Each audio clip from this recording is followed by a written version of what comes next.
So for you, why do you meditate? What do you get out of it when you go into it? Well, I don't meditate anymore. Okay. I'll hook my brain up to a computer. I'll do the 40 years of Zen stuff. And you could say that's meditation, but I am fully capable at any time of entering into most of the altered states that we talk about there. Like I can have a Kundalini experience right now. I get bored in a board meeting. I'm like, I could just have a little Kundalini here. No one's going to know unless I wiggle a little bit. We're all capable of these things. So a highly trained nervous system doesn't really need focused meditation very often, but I will do shamanic practice with plant medicine on occasion. I will do sometimes in a cold plunge. Cold plunges are really good, and they're good for meditation in an unusual way. And I could talk about that in terms of neuroscience. Um, but I'll also hum, which is, wait, am I doing like a kirtan, or is that some sort of a chanting thing? Is that a mantra, or am I activating my vagal nerve? Mm-hmm. I don't know, pick one. Mm-hmm. They're all doing the same thing, right? So I guess you could say I meditate then, but really, if once every month I spend an hour with electrodes on my head, I am getting more done, more altered states work, more awareness, more depth, more self-awareness, more peace, more forgiveness than if I was to spend a half hour every morning. Yeah. And there's one other answer to this, and it's probably a longer answer than you were looking for, but the other time for altered states work, and not all meditation is altered states work, but all meditation isn't altered states, but some of it's just kind of sit there like TM. Others are active meditation.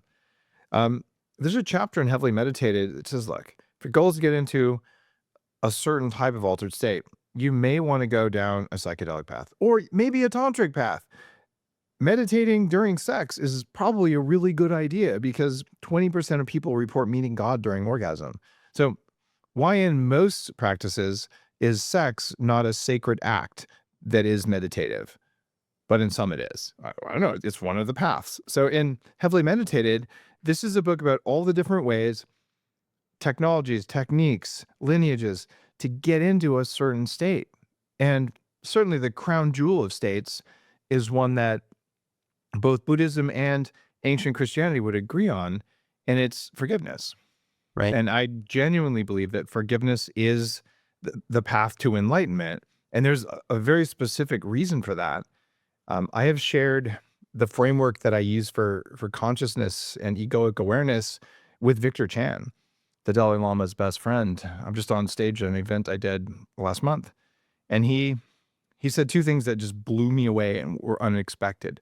He said, number one, Dave, now that I know what biohacking is, the Dalai Lama is the grandfather of biohacking if you're the father. I'm like, wow, okay.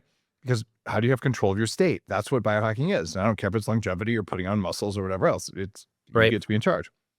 But the other thing he said is that after he heard that framework, he's like, all the stuff the Dalai Lama has been saying for the last 50 years makes more sense. And several Buddhist scholars have been examining the framework in Heavily Meditated as a viable theory about the source of ego. Mm. And what I've found in 10 years of working with more than 1,000 high-performing CEOs and celebrities and people like that at 40 years of Zen, this framework reduces guilt and shame. Mm-hmm. And I don't have a problem with guilt. Guilt is over something you did. And maybe you should feel guilty if you did something wrong, especially knowingly. Shame is about something you are.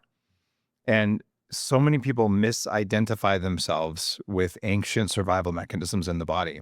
And I'd love to share that framework from the book with you when we get to an appropriate point in the interview, because it's that useful and it's really the core of the book.